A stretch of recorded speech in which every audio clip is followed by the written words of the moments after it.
Desce aqui para chorar, vem cá. Vem chorar aqui embaixo. Aqui. Não, você vai chorar mais porque ela vai ao rosto. Trovão, né? Quem?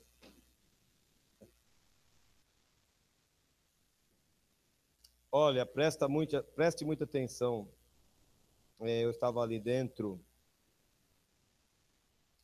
dando uma pontada final algumas coisas aqui, e enquanto se cantava Abra os olhos do meu coração, quero te ver,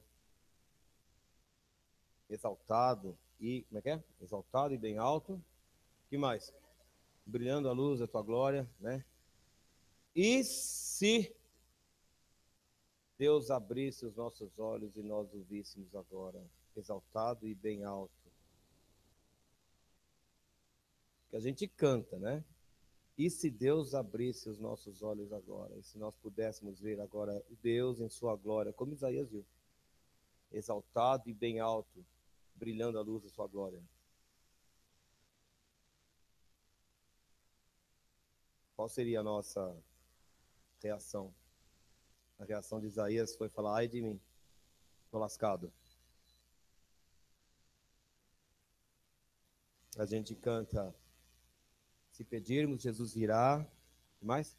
Como chuva descerá, e depois a gente fala, vai chover, abre as comportas do céu. E se Deus abrir as comportas do céu? E se chover? Essas coisas vieram à minha mente. E se acontecer? Nós estamos pedindo a Deus que faça.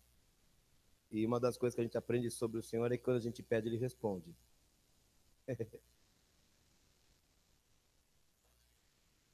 E se Ele fizer?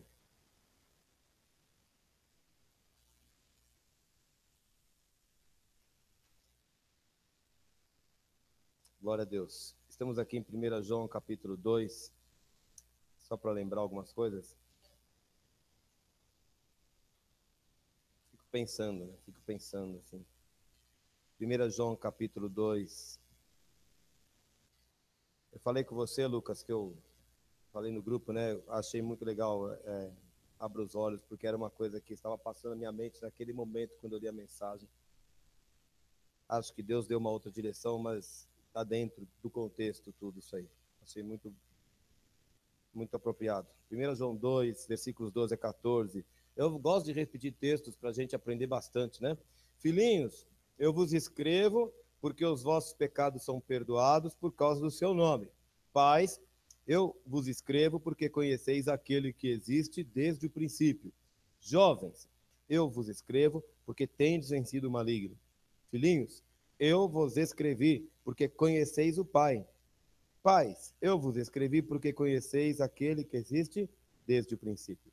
Jovens, eu vos escrevi porque sois fortes e a palavra de Deus permanece em vós e tendes vencido o maligno. O texto aponta para um processo natural que é o do crescimento. Nós geramos os filhinhos, eles vão se alimentando, vão crescendo, um dia eles viram jovens.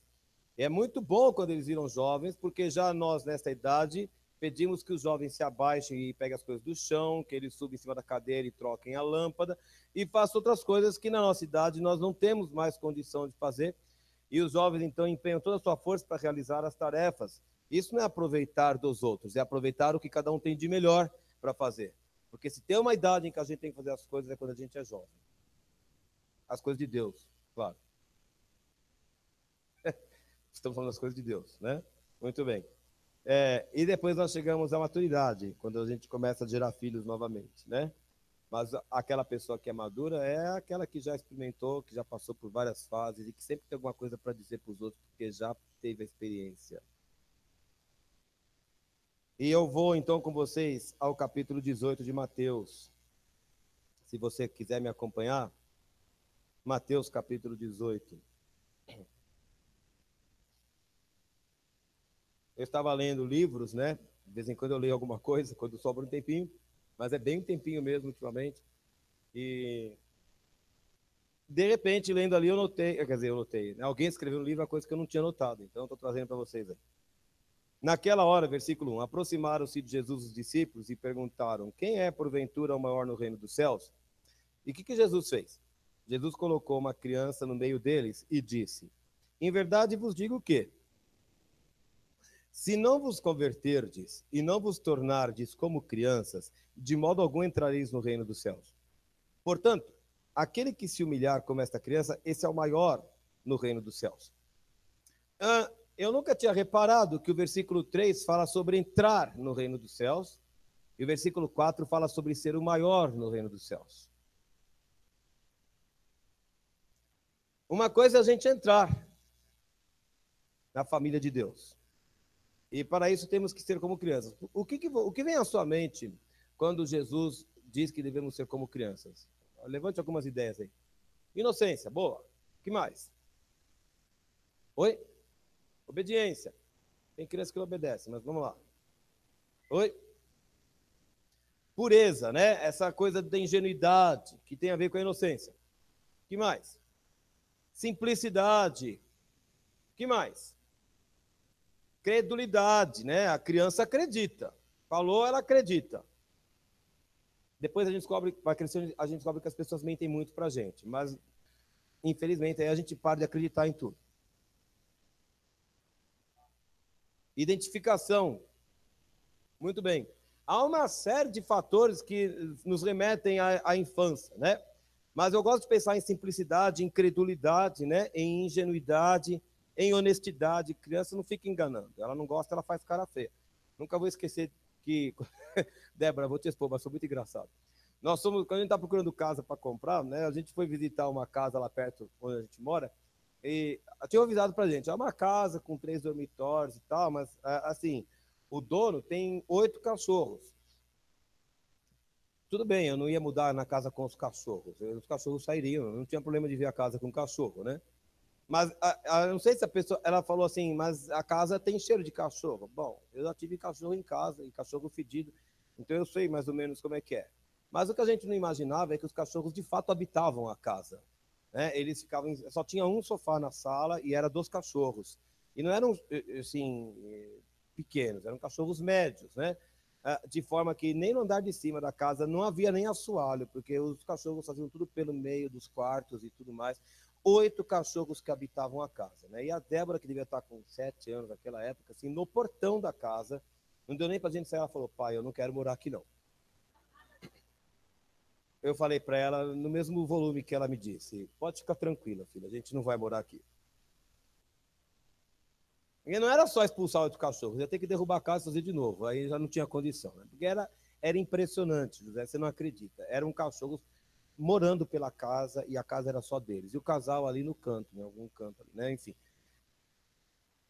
Mas o versículo 3 fala sobre entrar no reino dos céus, né? E uma outra coisa que eu descobri, que eu não tinha reparado, e nisso o autor do livro foi muito feliz, é que se eu quiser ser maior, na verdade aqui é de ser o maior, né? Ele fala o maior. Mas se você quiser ser maior, você tem que continuar sendo como criança.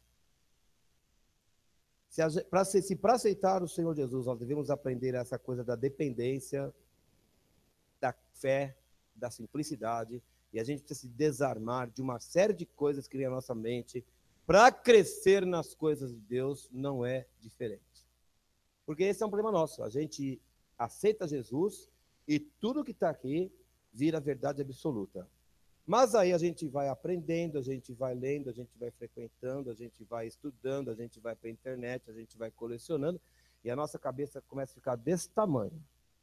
Até o momento então que a gente fala: eu sei, eu sei, eu sei, eu sei, eu sei, eu sei. Aí eu não consigo mais crescer porque eu deixei de ser criança nas coisas de Deus. O maior no reino dos céus tem que ser também como a criança. Essa coisa da humildade, da dependência, da simplicidade nos acompanha durante toda a vida. No momento em que nós dizemos: eu já aprendi tudo que eu tinha que aprender sobre as coisas de Deus, no momento em que a gente diz: eu sou o senhor do assunto, no momento em que a gente diz: eu já conheço tudo, esse é o momento em que eu não tenho mais como crescer. Só que a gente sempre tem como crescer, porque a gente ainda conhece em parte. Quando é que a gente vai conhecer tudo plenamente? Quando a gente estiver na presença do Senhor. Então é um risco muito sério quando a gente entende, quando a gente começa a achar isso. Então, esse processo de crescimento exige de nós um constante esvaziamento. Eu preciso me esvaziar mais para eu poder crescer mais. Eu preciso continuar me esvaziando mais dos meus conceitos, das minhas ideias, das minhas neuras e dos meus valores, para eu poder crescer mais nas coisas do Senhor. Né? A Bíblia insiste em nos comparar a crianças. Eu queria que você visse aí em 1 Coríntios, capítulo 3. Eu vou passar por alguns textos bem rapidamente, só para te provar o que estou dizendo. Eu sei que vocês conhecem os textos, mas é bom ler. 1 Coríntios, capítulo 3, versículo 1, fala assim, eu, porém, irmãos, não vos pude falar como a espirituais, mas como a carnais, como a crianças em Cristo. Paulo estava escrevendo para crentes, e Paulo diz no versículo 2 que teve de dar a eles leite e não alimento sólido, porque eles não estavam suficientemente edificados ainda, maduros espiritualmente, para receber o outro ensino que ele queria passar. Em Hebreus capítulo 5, versículo 12, em Hebreus capítulo 5, versículo 12, diz assim, pois com efeito, quando devíeis ser mestres, atendendo ao tempo decorrido, tendes novamente necessidade de alguém que vos ensine de novo quais são os princípios elementares dos oráculos de Deus. Assim, vos tornastes como necessitados de leite e não de alimento sólido. Ora, todo aquele que se alimenta de leite é inexperiente na palavra da justiça, porque é criança. Então, quando demora para chegar à maturidade, nós somos comparados exatamente a crianças mesmo. E 1 João a gente já tinha lido. Então, às vezes, essa infantilidade é uma recriminação que a Bíblia está fazendo. Em Hebreus, eu creio que é Paulo o autor, mas não posso afirmar, né? Em Hebreus, o autor afirma em tom de recriminação. Vocês ainda são crianças e já deviam ter crescido, já passou o tempo. Em Corinto, agora sim, Paulo recrimina os cristãos porque eles estavam dando tanto espaço à carne, às suas picuinhas, às suas intrigas e os seus problemas pessoais ali dentro da igreja, que eles não estavam podendo crescer nas coisas de Deus. E há o momento de ser criança, há o momento de ser adulto, mas em Mateus, a atitude correta para o crescimento tem que ser a atitude da criança. Nós crescemos na fé, nós crescemos nas coisas de Deus, nós ganhamos divisas espirituais, mas a nossa atitude de coração tem que ser a da criança. Eu ainda sou dependente do Senhor, eu não sei todas as coisas, eu preciso que o Senhor continue me ensinando. O Senhor vê um coração assim e o Senhor atende esse coração. Um dos primeiros textos que eu recebi na minha vida, depois de ter conhecido o Espírito Santo, foi Ezequiel 34, e eu recebi por referência. Ezequiel 34 fala sobre ovelhas gordas e ovelhas magras. Não vamos abrir agora o texto, mas a ovelha gorda...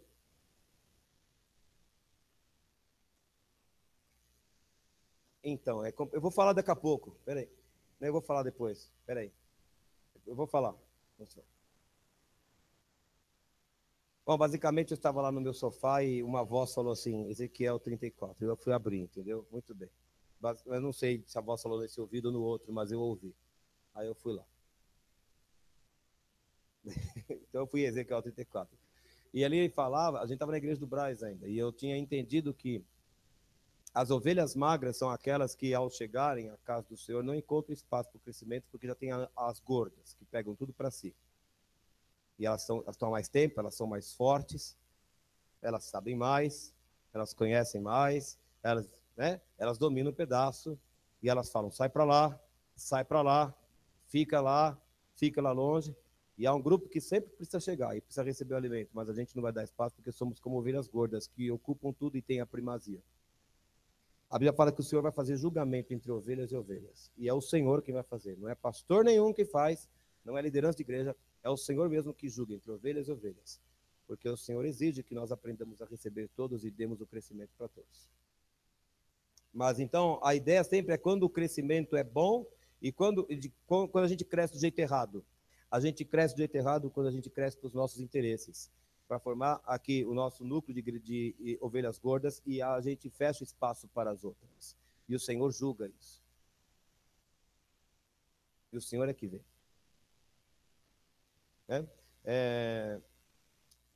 o que eu quero com o texto de hoje, na verdade, é contar uma história.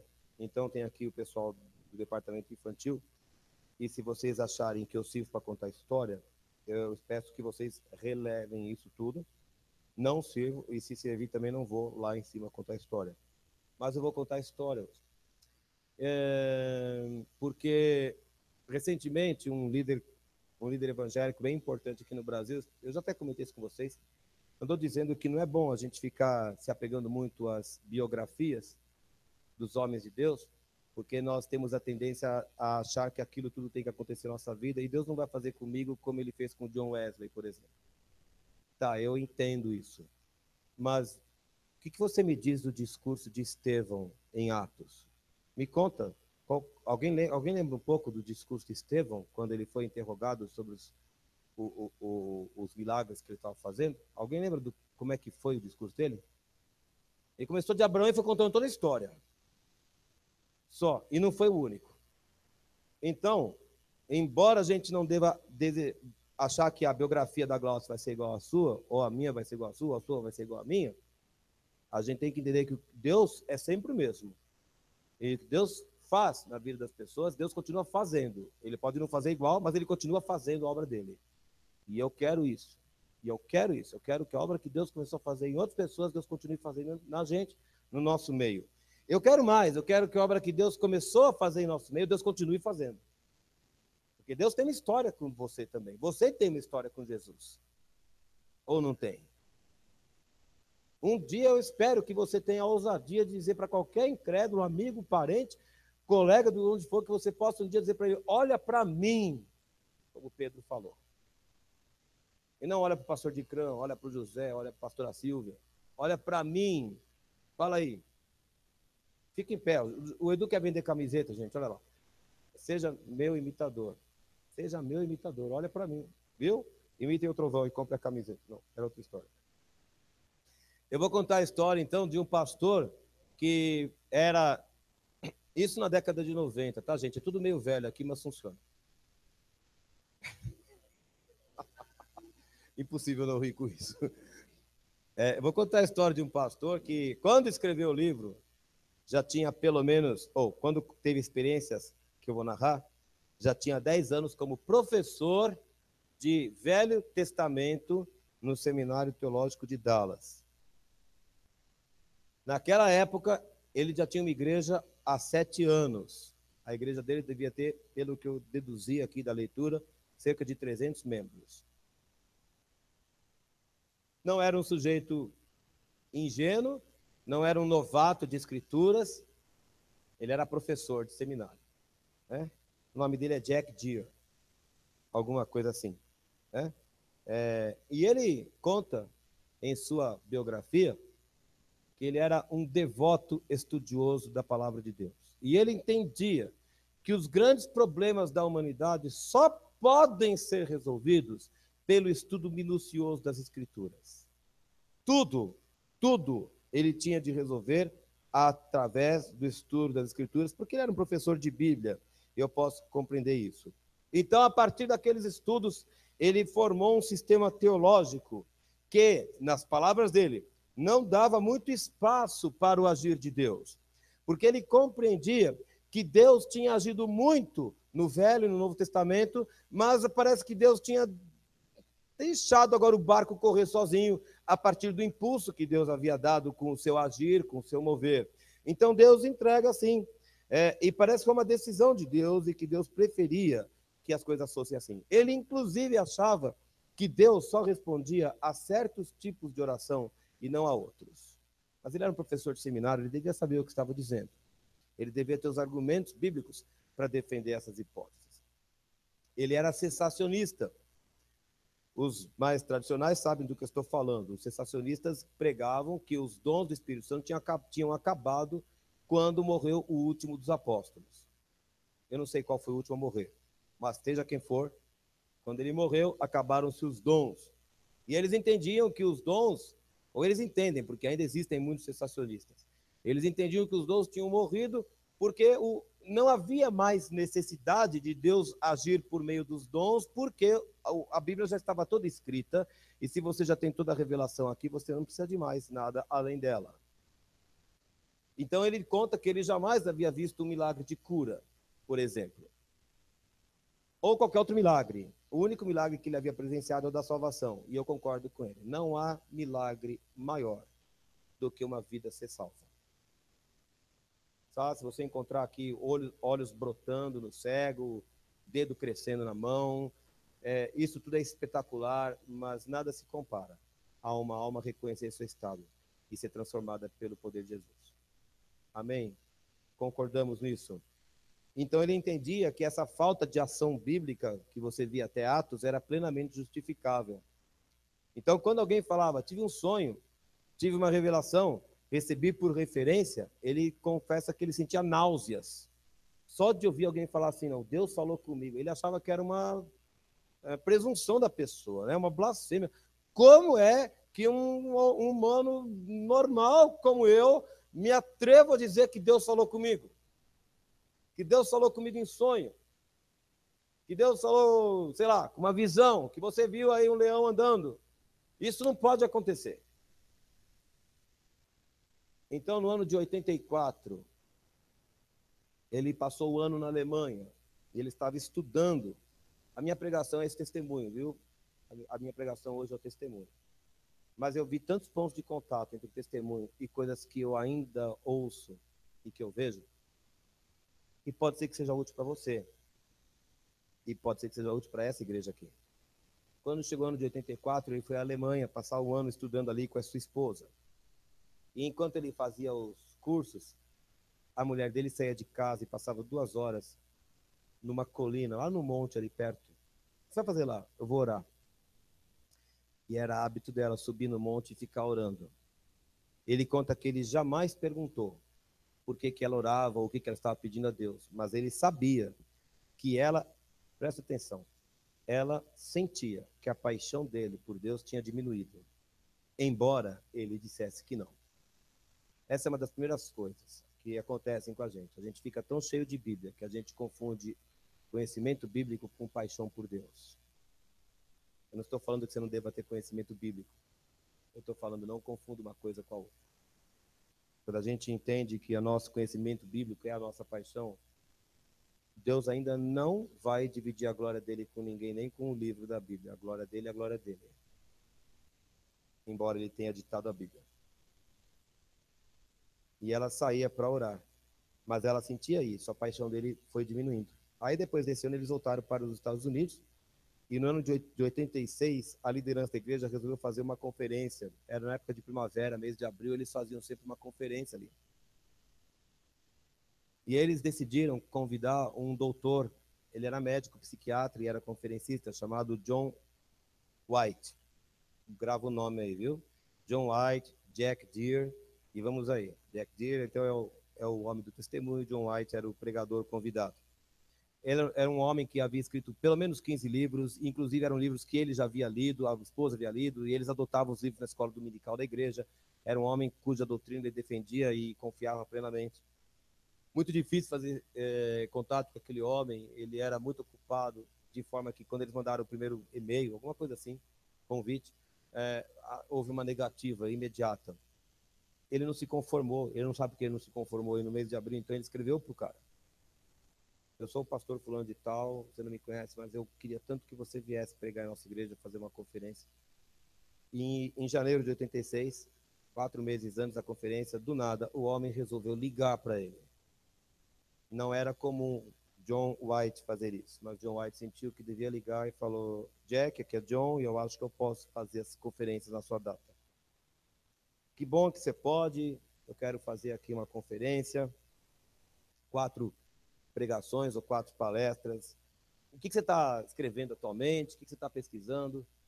E John White respondeu: bom, atualmente eu estou interessado em pregar sobre o reino de Deus.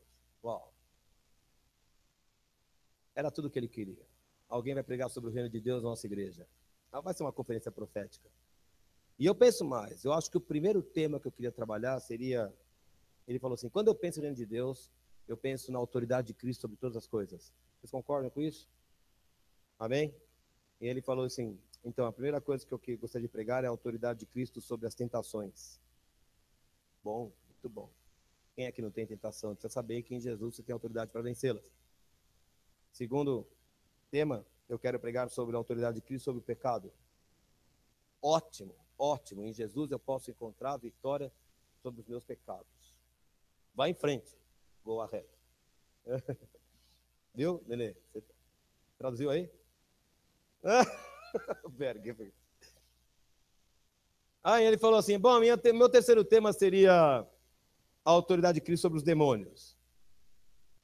Bom, eu nem sei se existem demônios, mas a Bíblia fala que tem, a Bíblia fala que Jesus está sobre todos eles. Bom, não vai ser muito importante para a nossa igreja, mas tudo bem. Vai, passa. Então, e a última seria a autoridade de Cristo sobre as doenças. Aí disse que o pastor da igreja, Jack, ficou preocupado e falou, mas você está falando de cura física? Aí ele falou, também sobre cura física, mas também vou falar sobre a cura da alma. Aí Jack começou a argumentar, bom, eu me surpreendo, porque você é um escritor tão renomado, tão conhecido, e você sabe que as curas cessaram quando morreu o último apóstolo, que Deus não faz mais curas assim. Você pode ver que não existem na Bíblia curas graduais, não existem curas parciais, né? Não há recorrência dessas coisas. Você pode ver que todo mundo que recebeu oração ali foi curado. E o homem fazendo silêncio total, e ele jogando os argumentos, silêncio do outro lado da linha, né?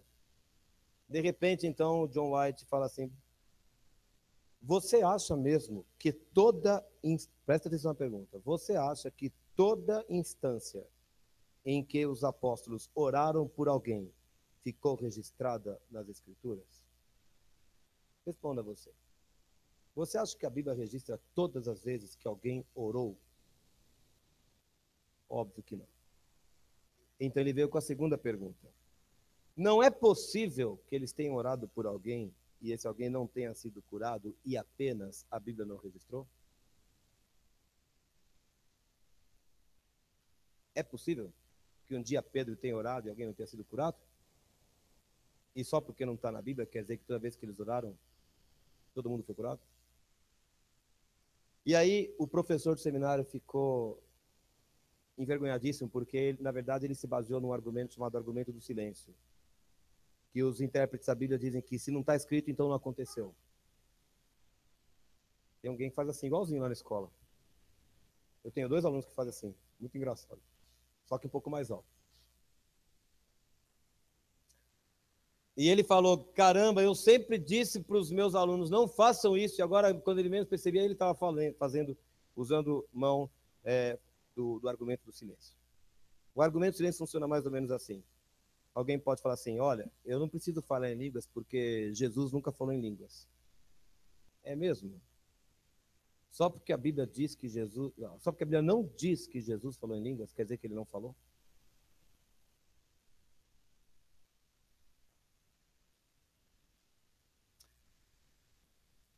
Vamos imaginar o seguinte, a Bíblia fala sobre um homem lá no livro de Atos que tinha 4 filhas. Zelofeado o nome dele, sei lá. Ele tinha 4 filhas e as 4 profetizavam.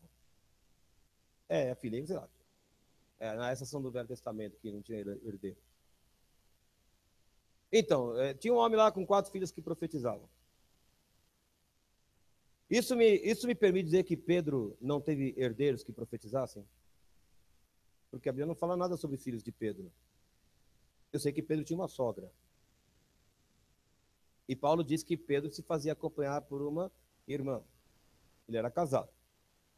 Mas a Bíblia não fala nada sobre filhos de Pedro. Isso quer dizer que Pedro não teve filhos?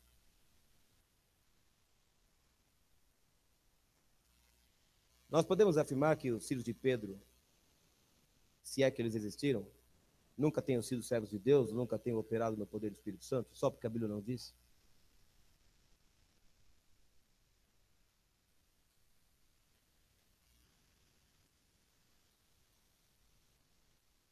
Então ele entrou em conflito, porque ele mesmo entendia essas coisas. Esse argumento do silêncio é um argumento que não tem base fidedigna. Ele não é. Você não pode acreditar nele. Eu quero que você vá comigo a Filipenses 2. Vocês estão me olhando com umas caras assustadas? Presta atenção, eu não vou inventar doutrina. Fique tranquilo. Eu estou falando que eu não posso dizer que uma pessoa não fala em língua só porque Jesus nunca falou, ou porque a Bíblia diz, ou a Bíblia não diz que Jesus falou, ou não. Filipenses 2, versículo 25, fala a história de Epafrodito, né? Eu julguei, todavia, necessário mandar até vós Epafrodito, por um lado, meu irmão, cooperador e companheiro de lutas, e por outro, 2,25, vosso mensageiro e vosso auxiliar nas minhas necessidades, visto que ele tinha saudade de todos vós e estava angustiado, porque ouvistes que adoeceu. Com efeito, adoeceu mortalmente. Porém, Deus se compadeceu dele, e não somente dele, mas também de mim, para que eu não tivesse tristeza sobre tristeza. Vocês acham que Epafrodito ficou doente num dia e sarou no outro? Porque Paulo orou?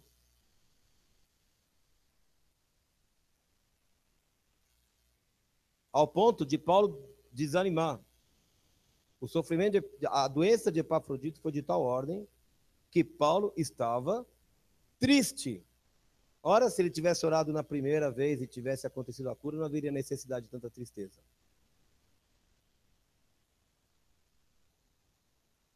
2 Timóteo 4,20.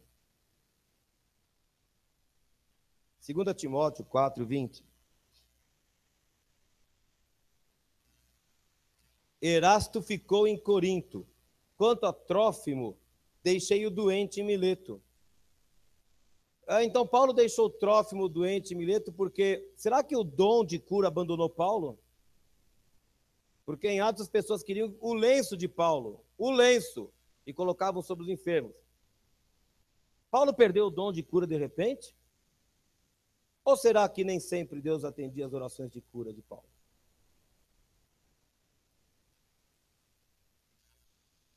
O que a Bíblia nos permite concluir?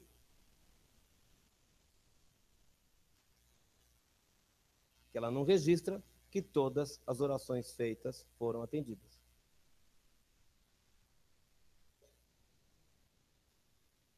Qual era o argumento do professor de seminário? Que os dons haviam cessado porque no Novo Testamento todo mundo era curado. O que você está encontrando? Que nem todo mundo era curado. 1 Timóteo, capítulo 5, 25, 23. Então, Paulo fala para Timóteo, não continues a beber somente água. Usa um pouco de vinho por causa do teu estômago e das tuas frequentes enfermidades. Não era mais fácil Paulo ter orado então e resolvido todo o problema? Parece que nesse caso não. Eu tenho certeza de que Paulo orou por Timóteo. Mas parece que a cura não acontecia.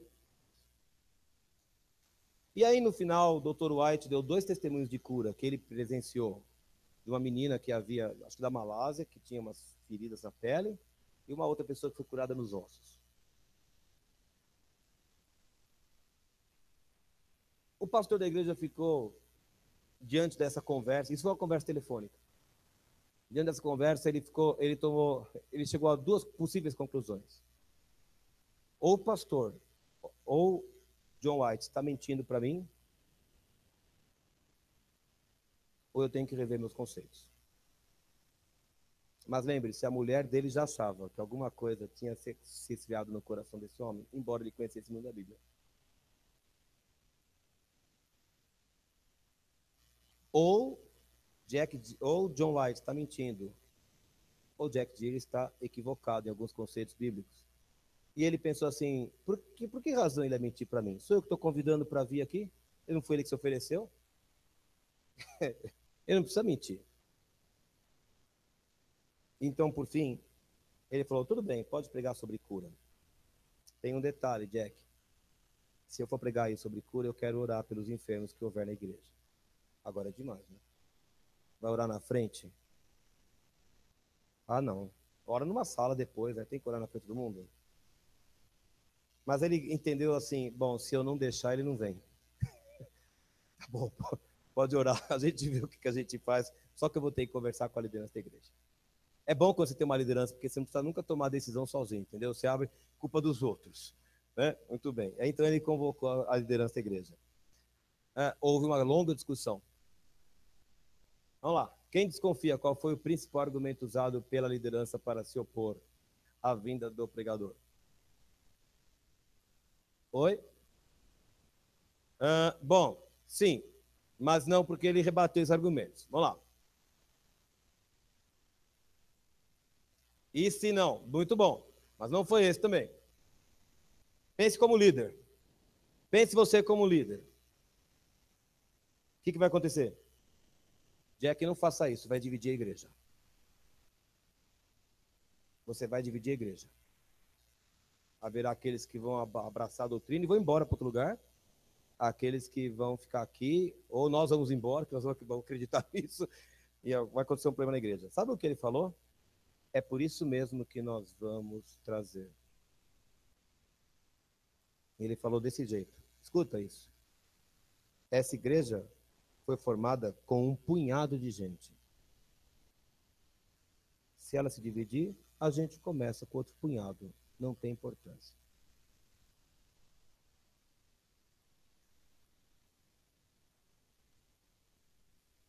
E trouxeram o homem. O pastor da igreja decidiu, agora presta atenção no que ele fez.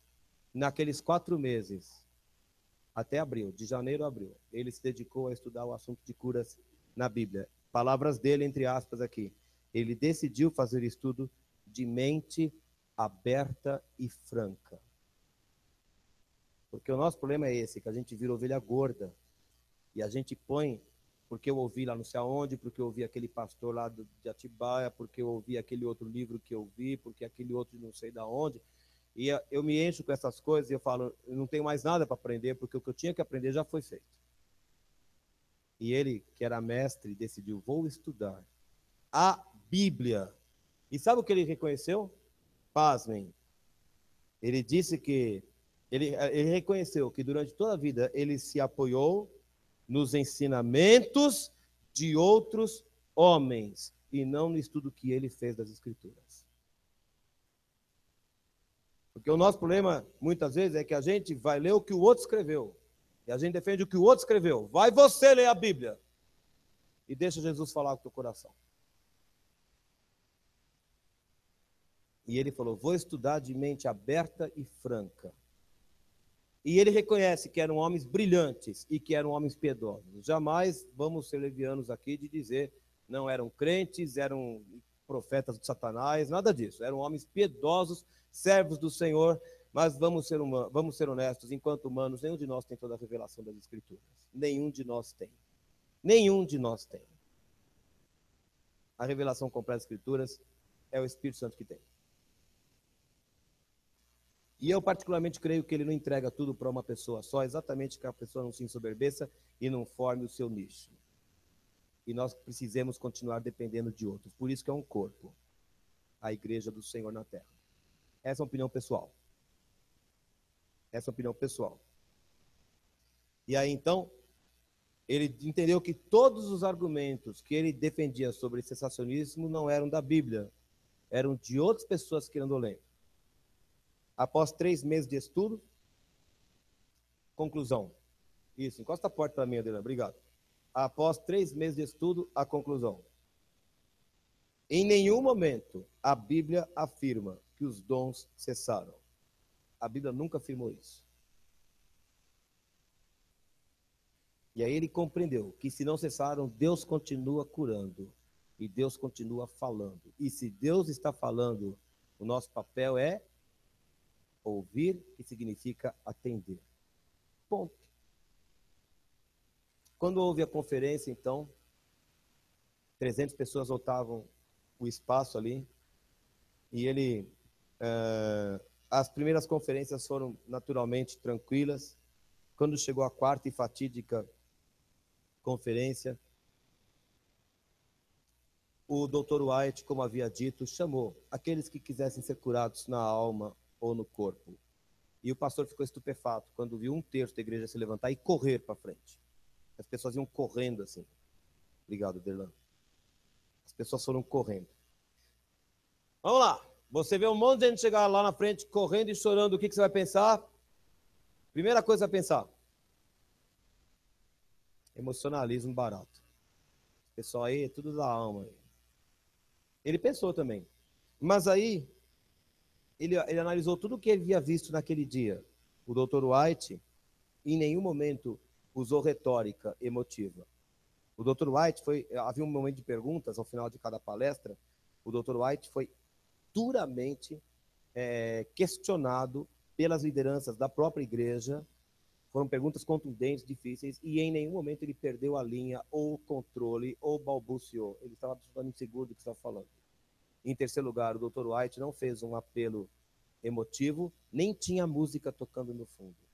E ele fala, como é que essas pessoas foram chorando ali na frente? Não foi nada emocional. Alguma coisa está acontecendo fora do comum. E as pessoas iam lá na frente, arrependidas, confessando os seus pecados.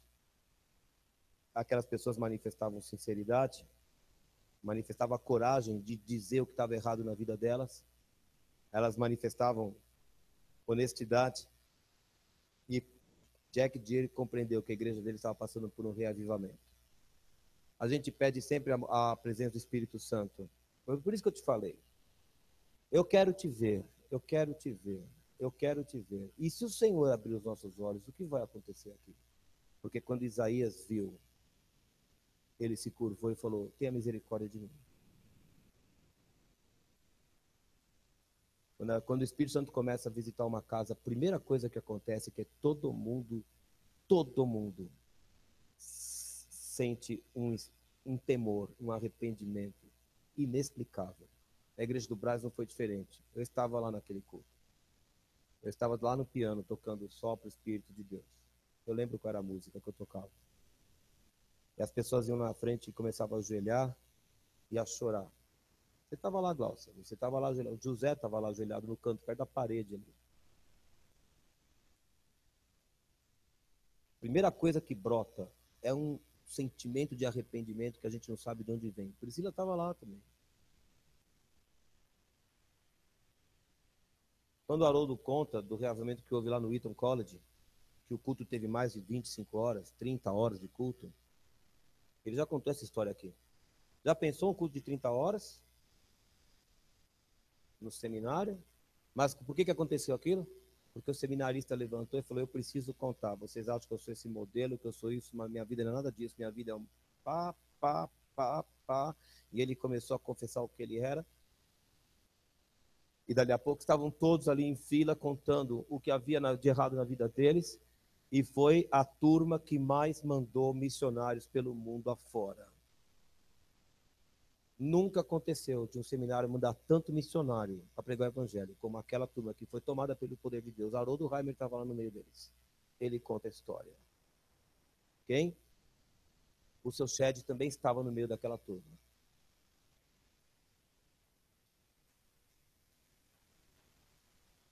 Eu quero mesmo ver. Abra os olhos do meu coração, mas eu tenho que estar preparado, porque na hora que eu encontrar o Senhor em toda a sua glória, em toda a sua grandeza, eu vou desmontar na frente dele. Mas eu não me importo se eu desmontar na frente dele e na sua frente também. Eu não me importo.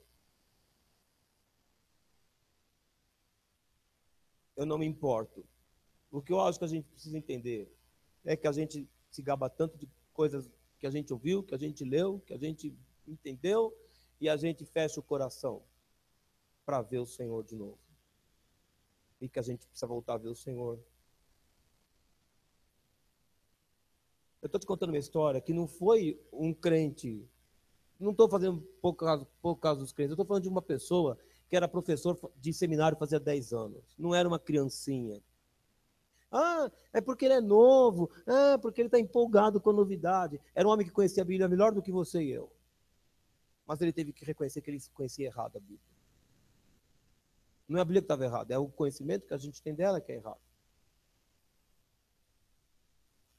E naquele momento todo, aconteceu a segunda marca do reavivamento. Apareceu uma mulher ali que foi pedir oração para ele.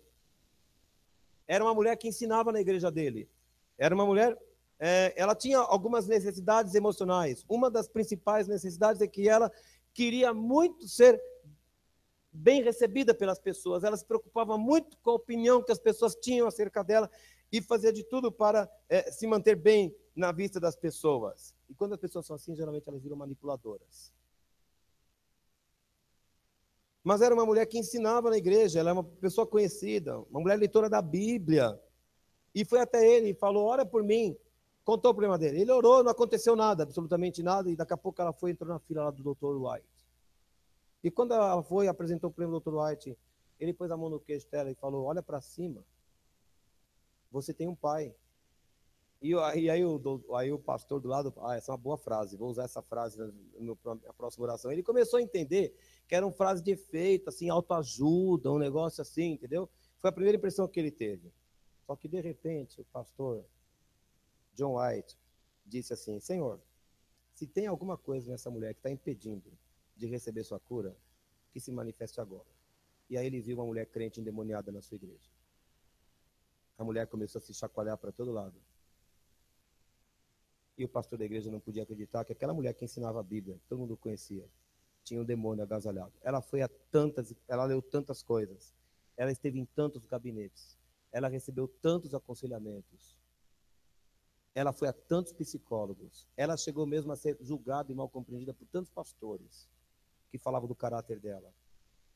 Naquela noite ela foi livre, porque era um demônio que assolava a alma daquela mulher. E ele conta no livro que essa mulher hoje trabalha com cura e libertação. Um ministério rico, potente nessa área. E aí ele ouviu a voz do Senhor. Sabe o que Deus falou para ele? Jack, você é um enganador e um manipulador. E você está brincando de igreja. Deus não falou isso para o palestrante. Deus falou isso para o pastor da igreja. Agora presta atenção.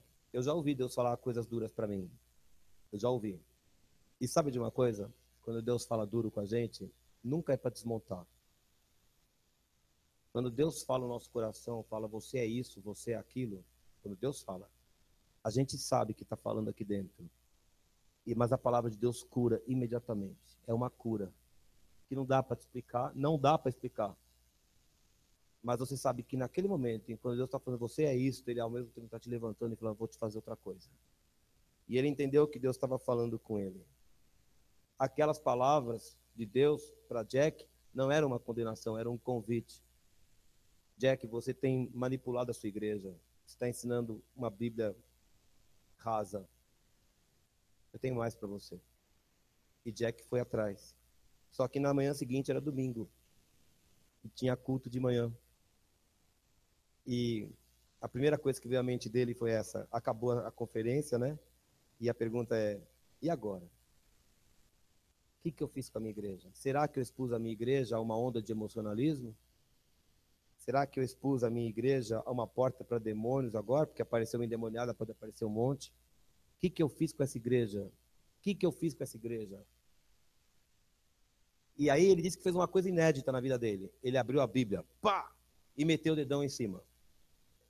Um professor de seminário não faz isso. Mas eu fiquei tão feliz quando eu li isso, gente.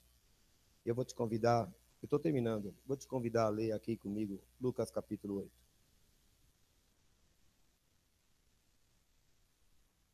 Lucas capítulo 8, versículo 26. Ele pôs o dedo em cima desse versículo. Vê lá qual é a passagem.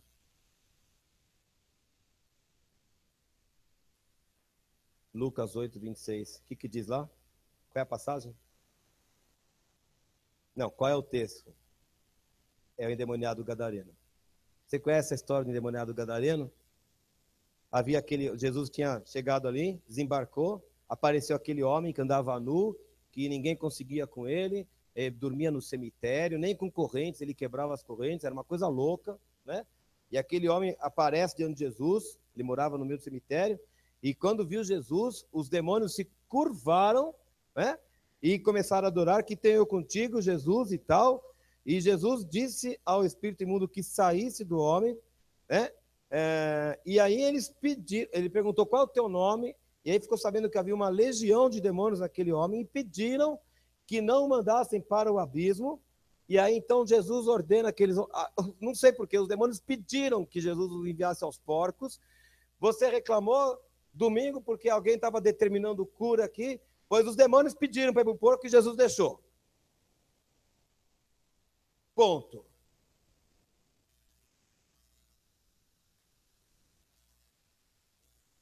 Então, se Jesus pode atender a pedido do demônio, pode pedir ao meu pedido também. Só isso, que eu sou filho. e não sou endemoniado. Graças a Deus. E aí eles foram para a manada, né? E a vara toda se despencou lá no abismo. E o que fizeram então, né? Os porqueiros saíram correndo, foram anunciar, avisaram a toda a vizinhança, foi todo mundo atrás de Jesus e encontraram o homem são, vestido, lúcido, recuperado, transformado. E no versículo 37, o que eles falaram? Vai embora daqui, Jesus. Está dando prejuízo para a gente. Preferimos os porcos. Sendo que porco, para judeu, é o cúmulo da imundícia. Vai embora, Jesus. Está perigoso isso aqui.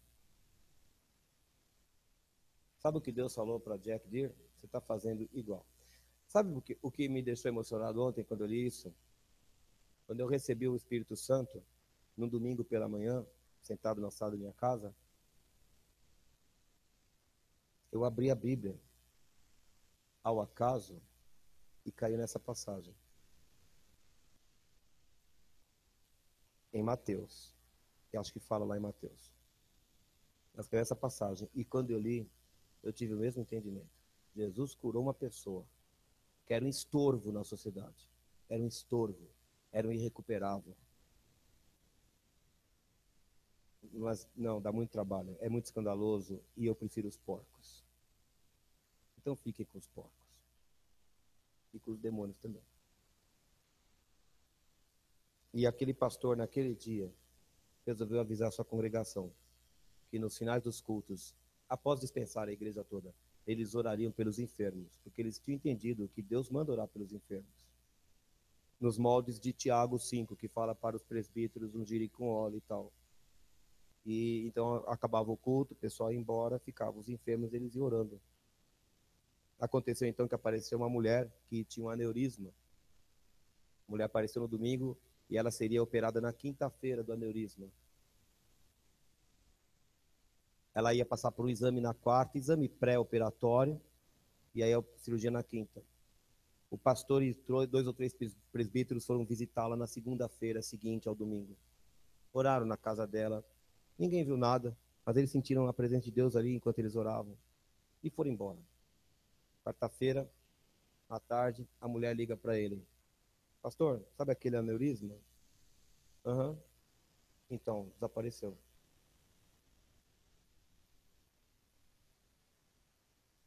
A enfermeira disse que isso não acontece. Aneurisma não desaparece sozinho. E o médico disse que aconteceu um milagre. Eu não serei operada. Eu vou acabar aqui o meu testemunho. Eu não me sinto lesando nenhum de vocês contando histórias e não abrindo a Bíblia e fazendo uma explanação bíblica. Estevão fez isso. Eu tenho base bíblica para fazer. Não tem motivos para achar que o autor do livro está mentindo.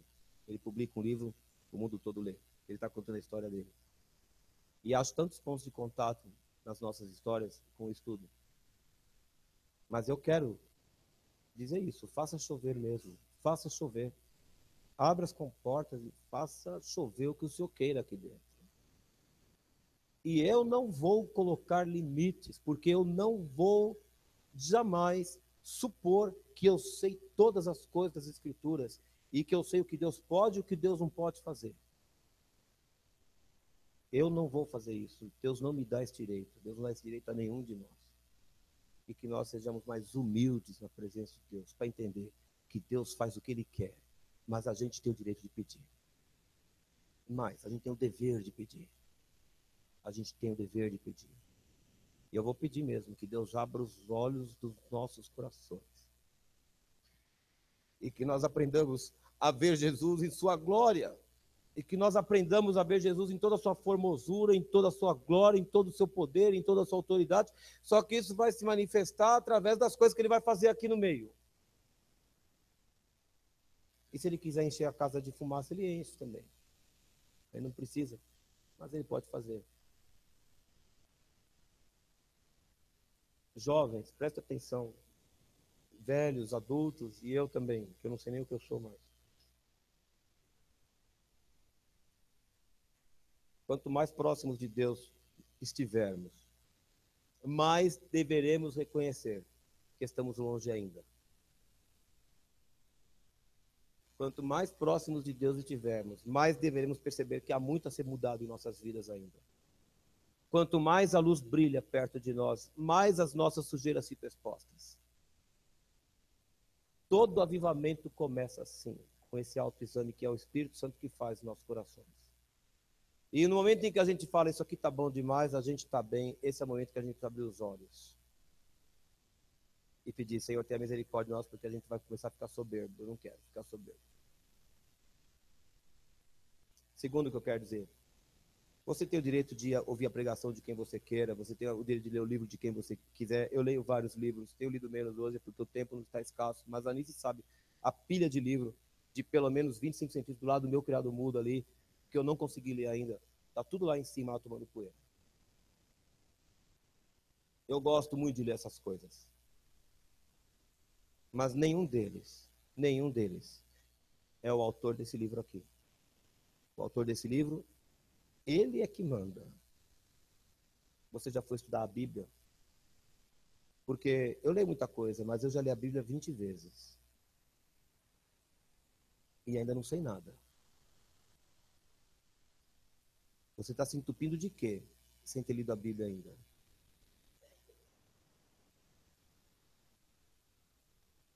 Não sou exemplo de nada, eu só estou contando uma experiência.